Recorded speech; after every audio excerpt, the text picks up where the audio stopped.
What's up, everybody? It is your boy Baddog here with another New York Giants video. As always, thank you for clicking on the video. Hit the thumbs up, helps me out huge. Hit the subscribe, ring a ding ding the bell, all that good stuff. New York Giants get underway today at training camp. But before we talk about what happened at training camp today, let's talk about the main man, Joe Schoen, man. Joe Schoen is the frickin' man. We get Saquon Barkley back, obviously. He's going to be here for 2023, which we kind of thought, but I was thinking that he'd probably hold out until right before opening day. He's going to be there for the duration of training camp. They got something done with $909,000 in incentives, and pretty much that's all. There was a difference except for he gets a $2 million guaranteed, or a signing bonus, if you will. So those are the little bonuses that he got. But he will be here for 2023, was in training camp today. And, of course, the news came out this morning when I was at work. Andrew Thomas, 5-year extension, $117 million, which I think is a bargain since the top left tackles in the league are making $25. I thought that he'd be making more than $25 million a year. They locked that up. He's here for the next 7 years. So we got the cornerstone of our line, left tackle Andrew Thomas. They locked up Daniel Jones, before the year started, obviously. Traded Kadarius Toney, ended up with Darren Waller for that third-round compensatory pick. Drafted Jalen Hyatt, Deonte Banks.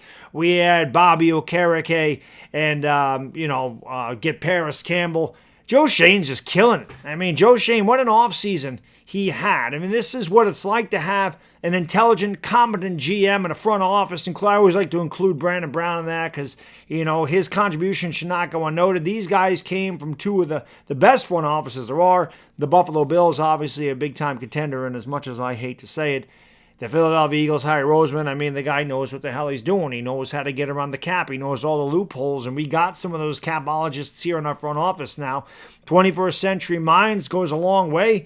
And if you're a New York Giants fan, you should be excited about the year. We jumped up, surprised a lot of people last year, 9-7-1, won a playoff game. It's the first time we'd won a playoff game in 10 years. And you look at the team on paper this year, obviously it looks a lot better, including the trade for Waller, the draft picks, the offseason additions. It does look a lot better, and you're going to keep Andrew Thomas. You're going to keep Daniel Jones. You're going to keep Saquon Barkley. So this is definitely looking like a pretty formidable squad going forward, and I'm excited to see what the New York Giants bring.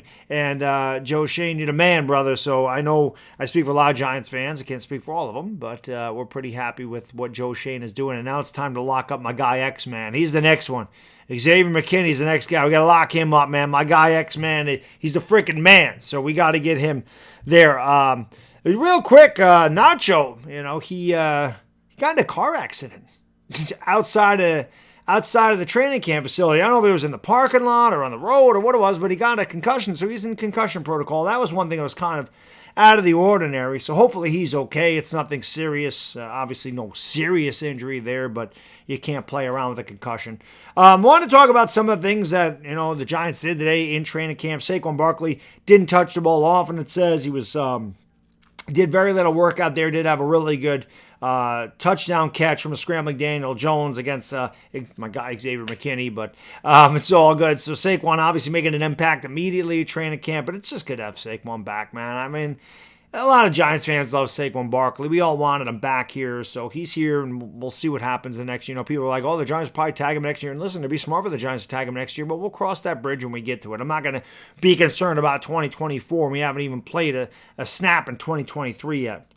Daniel Jones. Last year this time, I remember, Wink Martindale, Brian Daboll.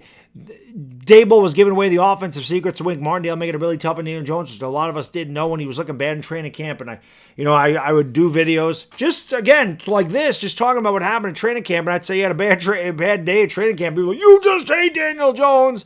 I never hated Daniel Jones. I just reported on what I feel he did. I just report on his performance. Is it. Today he was amazing. It is amazing what a head coach does. It's amazing what confidence does. No one he's the leader. No one he's locked up for 4 years. I mean, you can see the growth. not just physically, but definitely confidence-wise. And he just stands tall in the pocket. He's just a much different player in between the years, which is where I always thought maybe he didn't have it, but obviously he does. And again, that goes to the coach. Shout out to Brian Daboll. But he was amazing. They did a lot of 7-on-7 red zone work today with all snaps coming inside the 10-yard line. He was 16 out of 19 with one drop, and it says they believe that 11 of those went for touchdowns. He threw a laser to Paris Campbell for a touchdown. He beat Tate Banks for a touchdown there. Darren Waller had a juggling catch earlier in the day. He was double-teamed by Okereke and Darian Beavers. He also beat McFadden for a touchdown. Somebody commented on, I want to say I commented on the New York Giants video when Schoen and Daboll on their press conference today, and somebody mentioned they were at training camp and said that Waller looked amazing and that Daniel Jones and Waller had really good chemistry already. So I forgot who it was that mentioned that, but if you go to the Giants video, you can see it. I'd give him credit. I forgot who said he was there and saw that. 7-on-7, no defensive lineman. McKinney was out there with Pinnock, Jackson, Tay Banks, Darnay Holmes, Bobby Okereke, Darian Beavers. Excited to see what Darian Beavers can do. Obviously, Giants fans, well, I can't speak for all Giants fans. I know I was excited about it. Chris was excited about what Darian Beavers may bring to the table. Just a lunch pail guy, worked really hard, looked really good on tape at Cincinnati. He's a big guy, 6'4", 250, 255. There's a shame that he got injured in training camp last year. Hopefully, he is healthy, and we'll see what he brings. But he seems like a guy whose motor doesn't stop, plays with a whistle. Just a tough, like I said, lunch pail type of guy, which a lot of fans can relate to. That's my type of player. No question about it. And then it says Graham Gano made 8 out of 9 field goals. Javarius Owens and Trey Hawkins had a big collision while defending a pass from Tommy DeVito to Bryce Ford Wheaton. It says he made a couple nice plays from DeVito. A lot of people are very high on Ford Wheaton. Very fast kid. A lot of Giants fans very excited about what he may bring to the table. And again, there's a lot of room here. You figure Paris Campbell definitely, Jalen Hyatt definitely, Isaiah Hodgins. They're definitely going to be there. But, Wan'Dale Robinson, and Wan'Dale will be there, but obviously he's on the PUP list, as in Sterling Shepard. Shepard's there, Jamison Crowder's there. There's a lot of competition, but I think the first 3 or 4 guys may be locked up, but who knows after that. So Bryce Ford Wheaton could have a chance to make this team. We'll see how he does in training camp. And I know a lot of Giants fans always root for the underdog. They wanted David Sills to get on the field. I remember years ago it was Victor Cruz, and Victor Cruz ended up being great, so you never know. Says the Giants will work without pads for at least 4 more practices. Hyatt was never targeted. Jalen Hyatt was never targeted down the field. He did have one end around, or like a jet sweep type of pass thing.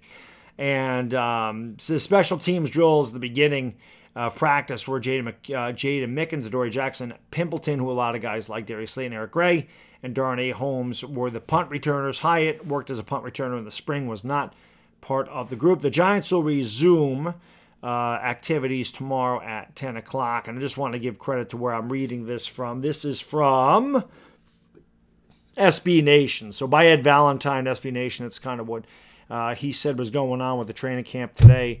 And then, listen, I'm excited to have Giants football back. It's the first time in a long time that I've really, truly been excited about what this team can be.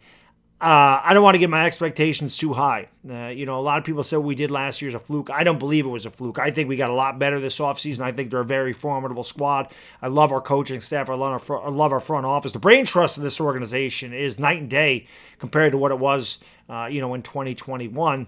So I'm very excited about the future of the Giants, and I think we are going in the right direction. But our schedule is tough. We have a lot of tough teams on the schedule. We play in the NFC East. It's one of the toughest divisions, if not the toughest division in football. The Eagles are NFC champions. Dallas has beaten us 3 straight years, and Washington's no pushover. Okay, so that's although I'm not scared of, sorry, Louis T, I'm not scared of Sam Howell. He don't scare me one bit. We play San Francisco. We play the NFC West. We play 3 of our first 4 games in prime time. It ain't going to be easy. So the Giants are going to have to run the gauntlet. But I like this team on paper. I like what we did in the offseason. I just love the fact that Joe Schoen got Saquon Barkley in training camp. They were able to figure it out. And you got to give Saquon Barkley credit. He kind of swallowed his pride here.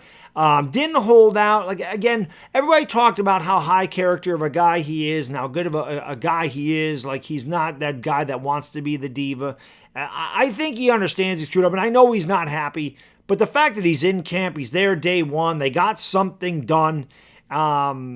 you know, and he's going to be there for the duration. I think it speaks a lot to Saquon Barkley's character, and I know everybody's happy to have him in there. I know Daniel Jones was very happy to have Andrew Thomas locked up for 5 years, or 7 years, in a 5-year extension. I mean, who wouldn't be happy to have that building blocking your blind side? But just the way this organization is being run, it really does give you, you know, some excitement and some, what's the word I'm looking for? I don't know. I can't think. It's been a long day at work. But I wanted to come on here and make this video. I'll be live for the Yankees and Mets tonight if you want to come by and hang out. But that's really all I got in this video. So again, Joe Schoen's the man, doing a great job getting guys locked up. Andrew Thomas, Saquon Barkley, Daniel Jones, and X-Man's next. Let's get X-Man in here for the foreseeable future. So that's all I got in this video. Thank you for watching, guys and gals. I really do appreciate it. We'll see you next time. It's a bad diggity dizzle, and I'm out. Peace.